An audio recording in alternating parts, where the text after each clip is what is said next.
आरती उठ तोरी नमः ओम ओम गणनां त्वा गणपतिं हवामहे कविं कवीनामुपमर्शकं ज्येष्ठराजं ब्रह्मणस्पदानशन्मनोतिरश्रीदसादनं श्रीगणेशाय नमः श्रीगणेशाय नमः स्नानं समर्पयामि हरः ओम पराण ಅದ ಇಲ್ಲೇ ಇಡ್ತಾನೆ ಇದು ಕೈಯಾಗ ತಗೋಬೇಕಿಲ್ಲ ಇದು अनादेशाश्वतं शान्तं चैतनं स्वरूपकं चिरकं वृषभाकारं चिद्मस्मलिङ्गधारणं गणेशाय नमः श्रीमहालक्ष्म्यै नमः भस्मं धारयामि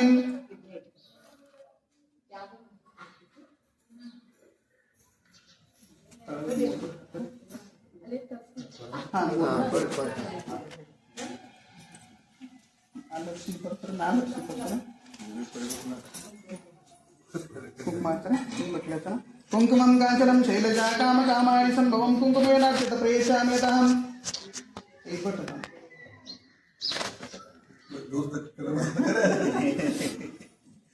कुंकुमं कांचनं शैलजा काम कामाणि संभवं कुंकुमेनार्चित प्रेषयामि तहं श्रीगणेशाय नमः श्रीमहालक्ष्म्यै नमः कुंकुमं धारयामि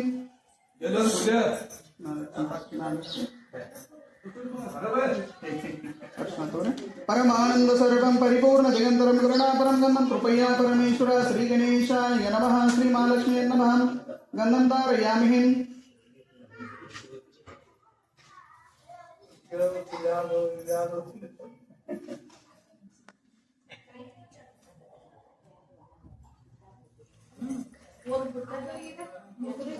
नानागुणसमन्वितं आनन्दस्वरूपं पुष्पं बृहत्तामिदमुक्तं श्रीगणेशाय नमः श्रीमहालक्ष्म्यै नमः नानाविधपरिमलपुष्पं समर्पयामि वनस्पतेरसोपेतघण्टादिधूपोत्तमाग्रय सर्वदेवानां धूपोऽयं प्रतिगृह्यतां श्रीगणेशाय नमः धूपं मार्गापयामि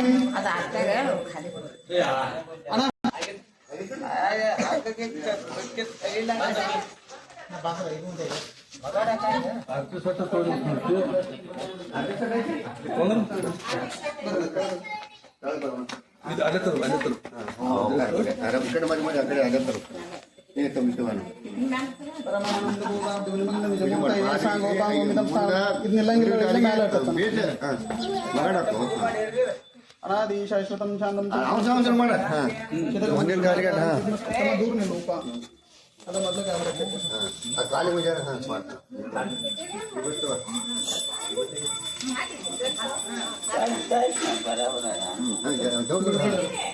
अनादेशाश्वतं शान्तं चैतनं चतुरूपकं चिदकं वृषभाकारं चिद्मस्मलिङ्गधारणं श्रीगोमाताय नमः भस्मं धारयामि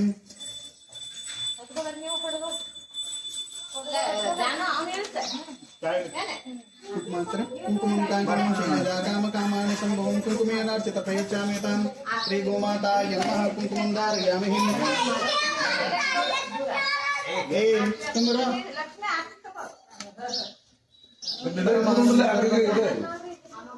ಈಗ ತೋರಿಸ್ತಾನೆ ಬಿಡಂಗಿಲ್ಲಪ್ಪ ಪರಮಾನಂದ ಸ್ವರೂಪಂ ಪರಿಪೂರ್ಣ ದಿಗಂತರಂ ಕರುಣಾಪರಂ ಗಂಧಂ ಕೃಪಯಾ ಪರಮೇಶ್ವರಂ श्री गोमाताय नमः गन्धं धारयामि तुर्यवनसम्भूतं नानावनसम्भूतं आनन्दस्वरूपं पुष्पं बृहत्तामिदमुक्तं श्री गोमाताय नमः नानाविधपरिमलपुष्पं समर्पयामि वनस्पतेरसोपेतघण्टादिधूपोत्तमाग्रय सर्वदेवानां धूपोऽयं प्रतिगृह्यतां श्री गोमाताय नमः धूपं मार्गापयामि आरती ताड्तोरि कपुरे आरती ताड्तोरि आरती टिलेट माडली गोमाताय नमः धूपं मार्गापयामि स्वर्णदीपं दर्शयामि ಪಟಕ ನೋಡಿ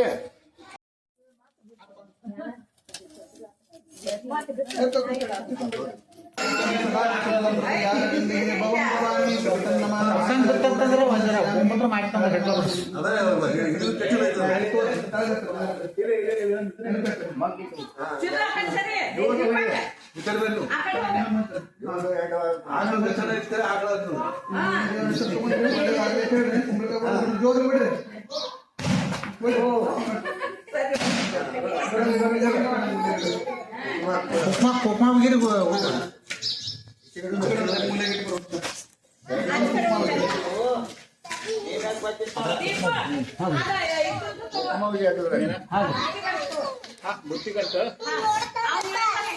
ಲೋಕ ಒಳಗೊಂಡಿದ್ರಿ ಎಲ್ಲ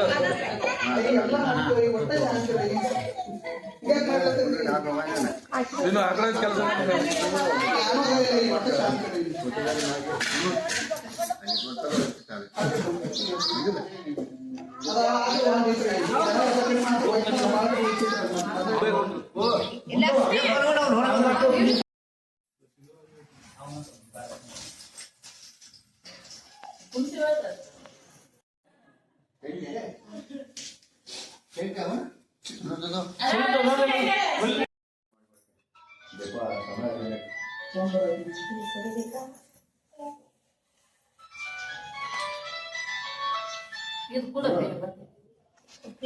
समय तलतो दीप समय को तलतो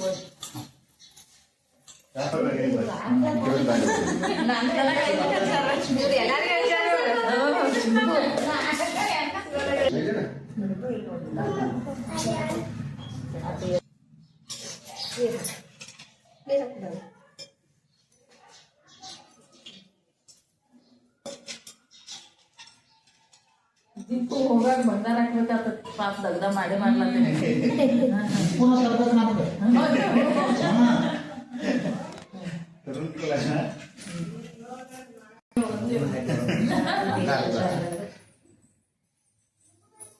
ಈಗ ಯಾರು ಮಾತು ಹೇಳಿದ್ರೆ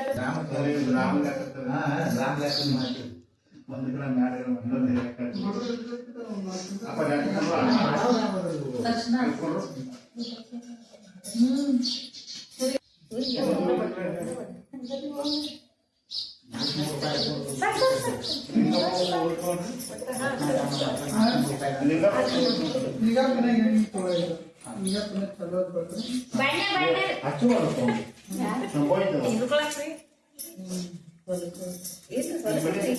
ಇಲ್ಲೇ ಅದಾವು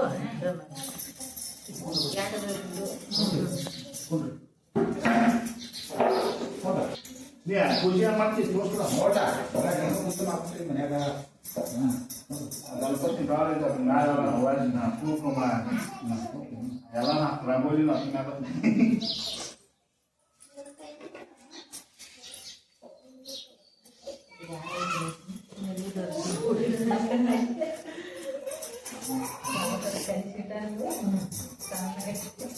ಈಗ ಇಲ್ಲೇ ಕಲ್ಸಿಲ್ಲ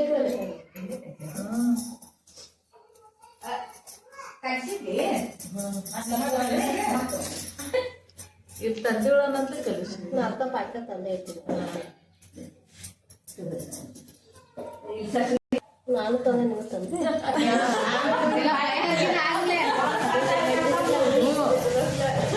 ಇದ್ರ ಮ್ಯಾಲ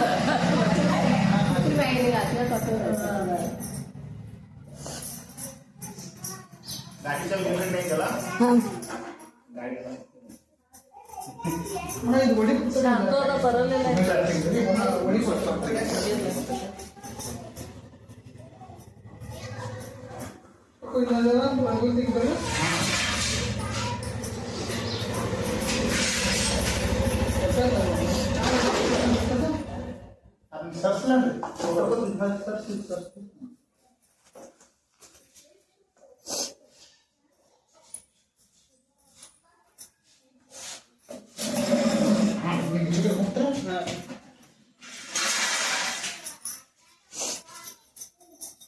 ರುದ್ರಕ ತೆಗಿತಾಳ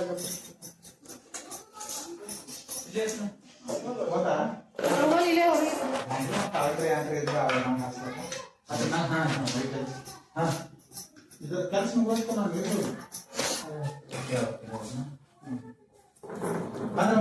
ಪೂಜೆ ಮಾಡಿ ಇರ್ಲಿ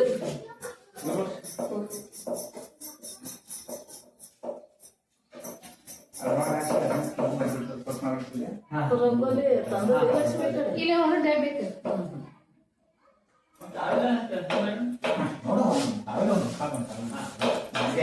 ನಿಮ್ಮ ಸ್ವಲ್ಪ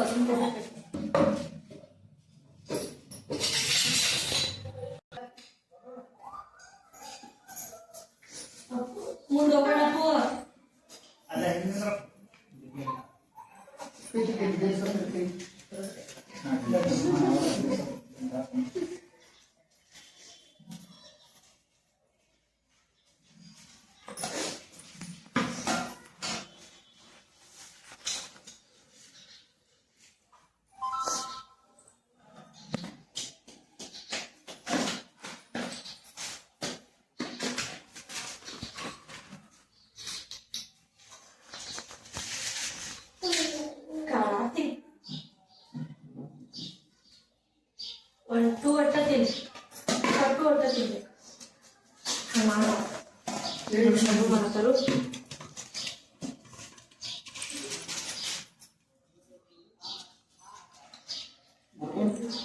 ಮಾಡ್ಕೋತಾರೆ ಅಲ್ಲ ಅವ್ರನ್ನ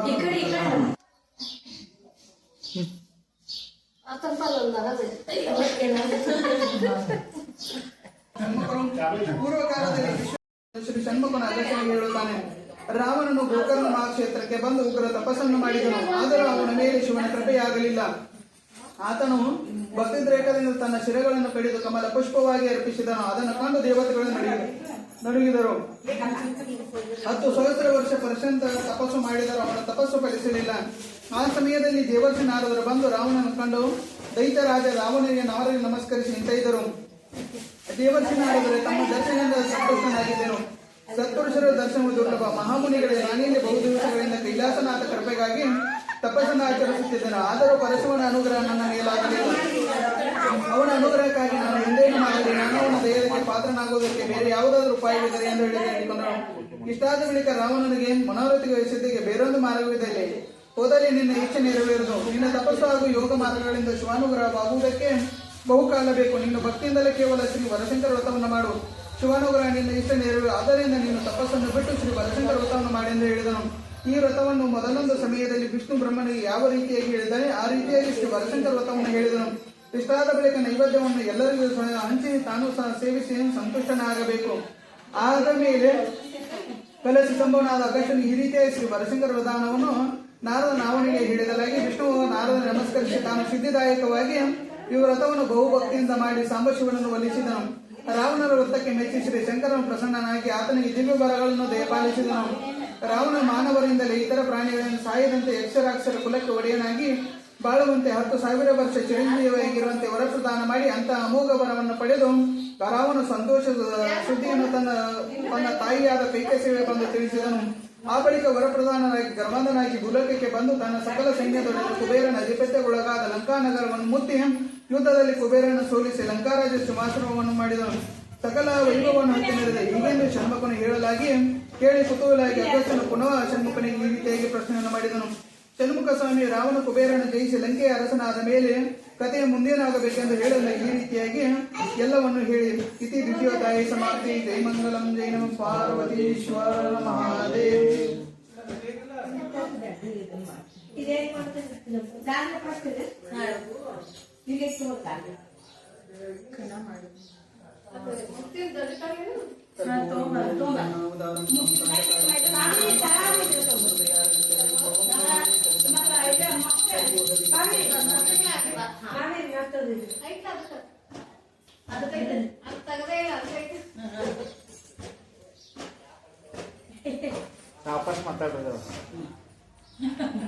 ಶ್ರೀ ವರಶಂಕರ ಕಥಾ ನಿರೂಪಣಾ ಕೊನೆಯ ಅಧ್ಯಾಯ.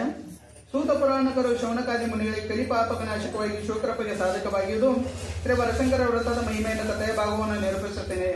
ಶೌನಕರ ಕಥೆಯ ಭಾಗವನ್ನು ಅಗಸ್ತ್ಯನಿಗೆ ಬೋಧನೆ ಮಾಡಿದ್ದೇನೆ. ಅದನ್ನೇ ನಾನು ನಿಮಗೆ ಹೇಳುತ್ತೇನೆ, ಕೇಳಿರಿ. ಪೂರ್ವಕಾಲದಲ್ಲಿ ಸಕಲ ಸಂಬಂಧವಾದ ಅವಂತಿ ಪಟ್ಟಣವನ್ನು ಜಯನೆಂಬ ರಾಜನು ಆಳುತ್ತಿದ್ದನು. ಅವನು ತನ್ನ ಪ್ರಜೆಗಳನ್ನು ಮಕ್ಕಳಂತೆ ಪರಿಪಾಲನೆ ಮಾಡುತ್ತಿದ್ದನು. ರಾಜನು ಶೂರನು, ಧೀರನು, ಧರ್ಮ ಅಭಿಮಾನಿಯಾಗಿದ್ದಲ್ಲದೆ ದಾತ್ರನು ದೇವಭಕ್ತ ಆಗಿದ್ದನಲ್ಲದೆ ಸದಾ ಸತ್ಕರ್ಮ ನಿರತನಾಗಿ ರಾಜ್ಯ ಕಾರ್ಯಭಾರವನ್ನು ಮಾಡುತ್ತಿದ್ದನು. ಇಂಥವೆಲ್ಲೂ ಬಹುಕಾಲ ಗತಿಸಿದ ಮೇಲೆ ಪೂರ್ವಕರ್ಮ ಅನುಸಾರವಾಗಿ ಅಂಧನಾದನು. ಆ ಸಮಯವನ್ನು ಸಾಧಿಸಿದ ಪ್ರೌಢಕರ್ ಎಂಬ ಶತ್ರು ರಾಜರು ಅವಂತಿ ನಗರವನ್ನು ಮುತ್ತಿ ಜಯರಾಜನನ್ನು ಯುದ್ಧದಲ್ಲಿ ಸೋಲಿಸಿ ಅವನ ರಾಜ್ಯವನ್ನು ಸ್ವಾಧೀನಪಡಿಸಿಕೊಂಡರು. ರಾಜ್ಯಭ್ರಷ್ಟನಾದ ಜಯರಾಜನು ತನ್ನ ಪತ್ನಿಗಳಲ್ಲಿ ಪೂರ್ವ ಮಗಳಿಂದ ತುಂಬಿದ ಕಾಡಾರನ್ನು ಪ್ರವೇಶಿಸಿದನು. ಇಂದು ವಿಪತ್ತಿಗಳಾದ ರಾಜನು ತನ್ನ ಹೆಂಡತಿಗೆ ಇಂತಿದ್ದನು, ಪ್ರಿಯಸತಿ, ನಮಗೆ ದುಃಖವು ಏಕೆ ಪ್ರಾಪ್ತವಾಯಿತು? ನಾವು ಭಯಂಕರವಾದ ಅರಣ್ಯದಲ್ಲಿ ಕಾಲವನ್ನು ಏಕೆ ಕಳೆಯಬೇಕು? ನನ್ನ ನೇತ್ರಗಳು ಏಕೆ ಕಾಣದವು? ನಮ್ಮ ರಾಜ್ಯವು ಶತ್ರು ಸ್ವಾಧೀನವಾಗಲು ಕಾರಣವೇನು? ನಾನೇ ಕಾಡಿನಲ್ಲಿ ದುಃಖವನ್ನು ಅನುಭವಿಸಬೇಕೆಂದೇ ಸಾಯುವುದೇ ಲೇಸು. ನಾನು ಮರಣವನ್ನೇ ಬಯಸುವೆನು. ನನ್ನ ತರುವಾಯ ನೀನಾದರೂ ಕೂಡ ದೇಹ ತ್ಯಾಗ ಮಾಡೆಂದು ಹೆಂಡತಿಗೆ ತಿಳಿಸಿದನು. ಪ್ರಾಣೇಶ್ವರ, ಪೂರ್ವಕರ್ಮ ಅನುಸಾರವಾಗಿ ಬಂದ ದುಃಖವನ್ನು ಅನುಭವಿಸಲೇಬೇಕಾಗುತ್ತದೆ. ಅದಕ್ಕಾಗಿ ವ್ಯಥೆಪಟ್ಟರೆ ಆಗುವುದೇನು? ನಾವು ಮಾಡಿದ ಹಿಂದಿನ ಪಾಪ ಪುಣ್ಯ ಕರ್ಮಗಳೇ ನಮ್ಮ ಸುಖ ದುಃಖಗಳಿಗೆ ಕಾರಣವಾಗಿವೆ. ನಾವು ಜನ್ಮದಲ್ಲಿ ಪುಣ್ಯ ಕರ್ಮಗಳೇ ಮಾಡಿದರೆ ಮುಂದಿನ ಜನ್ಮದಲ್ಲಿ ಅವು ನಿಮಗೆ ಸುಖವುಂಟು ಮಾಡುವು. ಪ್ರಾಣಪ್ರಿಯ, ಇದಕ್ಕಾಗಿ ಚಿಂತಿಸಿಕೊಡುವ ನಡೆಯಿರಿ. ಅದೋ ಸಮೀಪದಲ್ಲಿ ಫಲಪುಷ್ಪ ಭರಿತವಾದ ವನವು ಕಾಣಿಸುತ್ತದೆ. ನಾವಲ್ಲಿಗೆ ಹೋಗಿ ನಮ್ಮ ಆಯಾಸವನ್ನು ಪರಿಹರಿಸಿಕೊಂಡು ಆ ವನದಲ್ಲಿ ಪರಮಾತ್ಮನ ಧ್ಯಾನದಲ್ಲಿ ಕಾಲ ಕಳೆಯುವ. ಮುಂದೇನಾಗಬೇಕೆಂದು ದೇವರ ಇಚ್ಛೆಂದು ನುಡಿದಳು. ಅಂತಾಡಿದ ಬಳಿಕ ತನ್ನ ಪತ್ನಿಯ ಮಾತಿಗೆ ಆಗಲೆಂದು ಜಯರಾಜನು ಮುನ್ನಡೆದು ಪತ್ನಿಯೊಡನೆ ಅವನವನ್ನು ಸೇರಿ ಅಲ್ಲಿರುವ ಮುನಿ ಸಮೂಹದಲ್ಲಿ ಕೂಡಿದ ವಾಮದೇವ ಮುನಿಯ ಆಶ್ರಮಕ್ಕೆ ಬಂದರು. ಆಗ ಜಯರಾಜನ ಪತ್ನಿಯನ್ನು ಮುನಿಯ ಸಮೀಪಕ್ಕೆ ಕರೆದೊಯ್ದು ಪ್ರಿಯನೇ ಪೂಜ್ಯರಾದ ಮಹಾಮುನಿಗಳಿಗೆ ಬಂದಿತು ಎಂದು ಹೇಳಿ ತನ್ನ ಪತ್ನಿಯೊಡನೆ ಮುನಿಯ ಪಾದಗಳಿಗೆ ನಮಸ್ಕರಿಸಿ ಆಗ ವಾಮದೇವ ಮುನಿಯು ಜಯರಾಜನ ರಾಜಭ್ರಷ್ಟನಾಗಿ ಬಂದುದನ್ನು ಕೇಳಿ ರಾಜನೇ ನೀನು ಪತ್ನಿಯೊಡನೆ ಬಂದ ಕಾಡಾರಣ್ಯಕ್ಕೆ ಬಂದ ಕಾರಣವನ್ನು ಕೇಳಿದರು.